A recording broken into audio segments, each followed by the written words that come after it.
Iya. Sampeyan wis seru lek Surabaya iki kate gawe taman komodo. Yo sempat krungu sih jare Iki lho. heeh. Yo. Iya, arep Surabaya iki arep bangun taman komodo. Lah iku jarene disiapkan 2 tempat karo manajemen nih PT KBS. Lah iya, tapi ben informasi ini ben jelas yo. Iya. Nang kebun binatang Surabaya, nang manajemen yo, ya apa? Iya. Yo cek lebih jelas, gak Lah, iya. apa-apa. Ya wis saiki nang kono yo. Ya wis, ayo. Nang kok ayo. Ayo wis. Wis dringkesi, ayo. Iku banyune, go. Go.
Nah, iki lho Pak B sing tak maksud. Kok kita tanya ke sini yo. Iya. Yo informasi soal taman komodo. Iya, wis ayo. Wis ayo Pak B.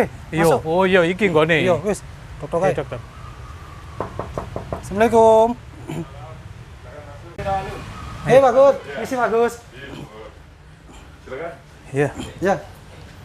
Nggih, Pak Gus. Gimana kabarnya Pak Gus? Kabar baik ya. Alhamdulillah, nggih. Alhamdulillah. Ya. Iya Pak Gus, ini kita mau tanya ya, kedatangan kita ini penasaran. Pertama terkait taman komodo yang rencananya di Surabaya lah. Tapi ini yang kita mau tanyakan pertama, bagaimana perkembangan kebun binatang Surabaya ini Pak? Di pasca pandemi ini Pak?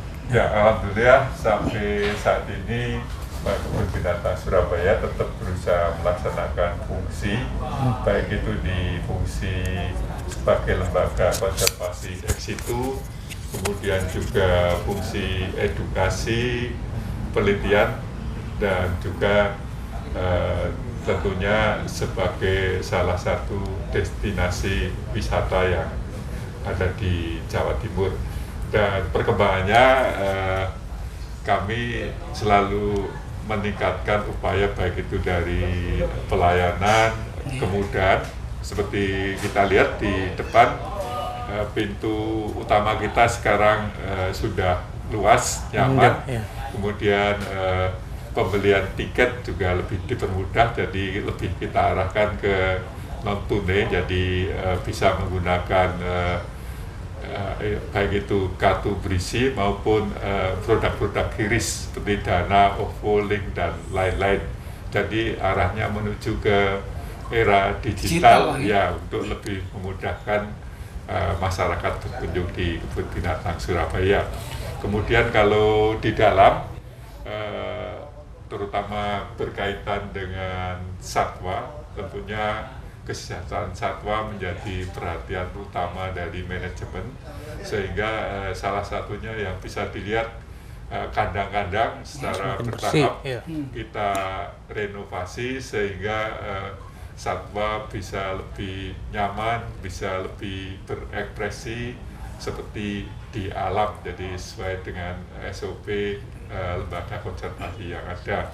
Kemudian di bidang edukasi masyarakat, kami juga membuat program event-event termasuk paket-paket edukasi untuk mendukung program pembelajaran di sekolah. Jadi ada paket yang khusus kami desain untuk menunjang pembelajaran di sekolah. Jadi namanya paket edukasi. Jadi di situ ada tambahan pemandu dan fasilitas lain-lain. Lalu dari KPS sendiri Pak? Ya, ya.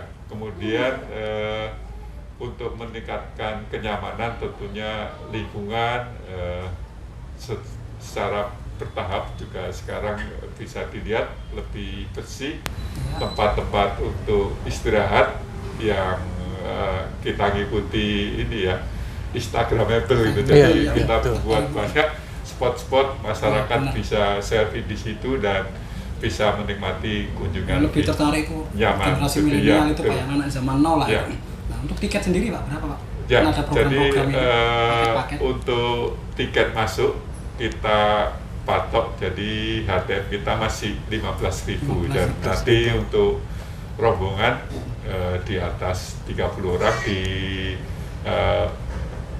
diskon Senin sampai Jumat ya di weekday nanti ada harga khusus gitu dan juga paket edukasi yang kita sampaikan tadi.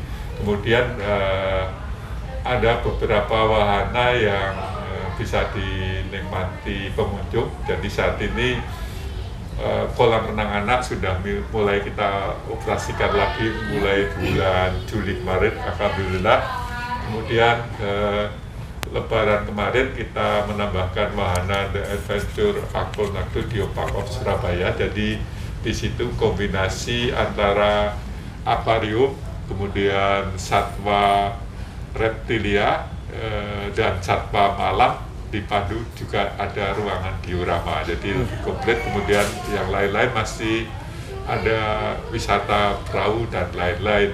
Dan ada beberapa wahana yang karena saat ini di Jawa Timur merebak ini ya PMK, kemudian kemarin ada COVID-19 dan belakangan ini ada juga cacar monyet gitu ya. Jadi ada beberapa wahana yang kita tutup sementara. Jadi termasuk tunggang satwa dan juga program feeding time satwa. Itu sejak kapan Pak ditutup? Sejak bulan Mei, jadi bulan Mei kemarin diadakan dulu nanti sampai kondisi aman. Jadi harapannya pengunjung tetap aman, satwa di sini juga tetap aman seperti itu. Pak Agus, untuk kabarnya kebun binatang ini mau mengadakan pengembangan satwa komodo dan membangun taman komodo. Itu rencananya di mana Pak Agus? Ya, jadi gini, komodo merupakan salah satu satwa yang bisa dikembangbiakan ya. Jadi mulai tahun 80-an sampai saat ini bisa berkembang biak cukup baik, dan ini sudah kita atur, ada manajemen perkawinannya.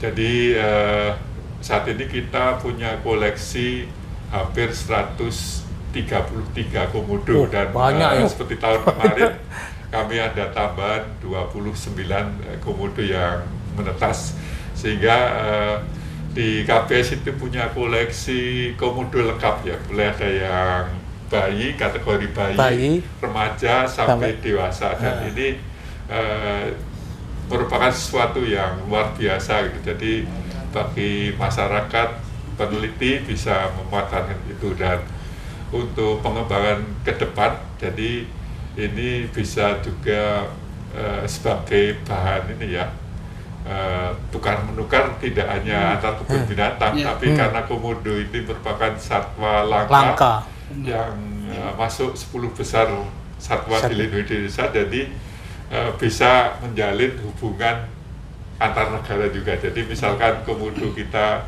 kirim ke luar, ini izinnya harus izin presiden gitu ya. Dan untuk pengembangan di rencana jangka panjang dari perusahaan daerah Taman Satwa Kebun Binatang Surabaya, nanti akan juga dibuat Taman Komodo Kebun Binatang Surabaya, dan ini masih di tahap studi kelayakan. Lokasinya di mana itu Pak? Masih ada beberapa alternatif lokasi, mungkin bisa di Surabaya Barat atau mungkin di Surabaya Timur. Monorjo. Di luar KPS.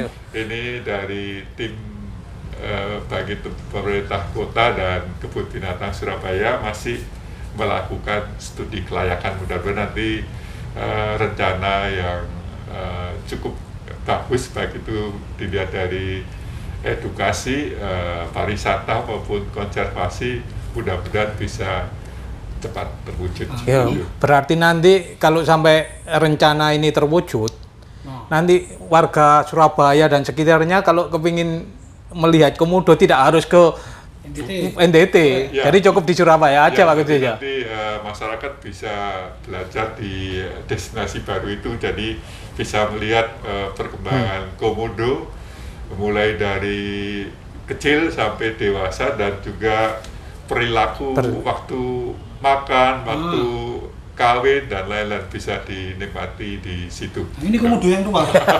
Ini yang muda Nah, Mas. tapi ini Kak Gus ini penasaran ya.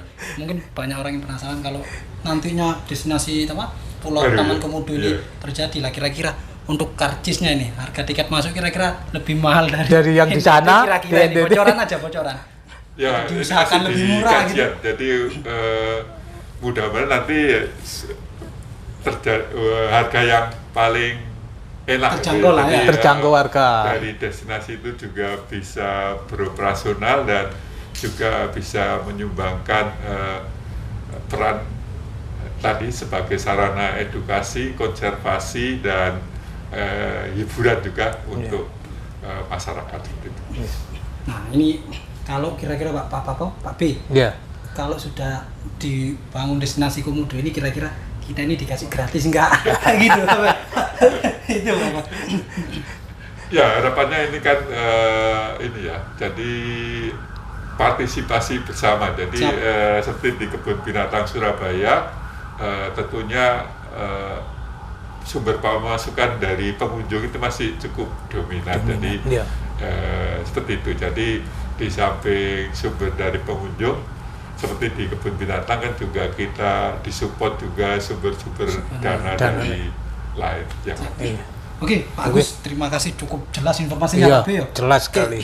Nanti kalau kurang informasi lagi kita berkunjung sini nggak apa-apa kan Pak? Ya Mas, silakan. Jadi mohon doa restunya Ya, semoga amin. rencana ini bisa Terlaksana. terlaksana dengan lancar seperti Ini itu. demi kemajuan Ya.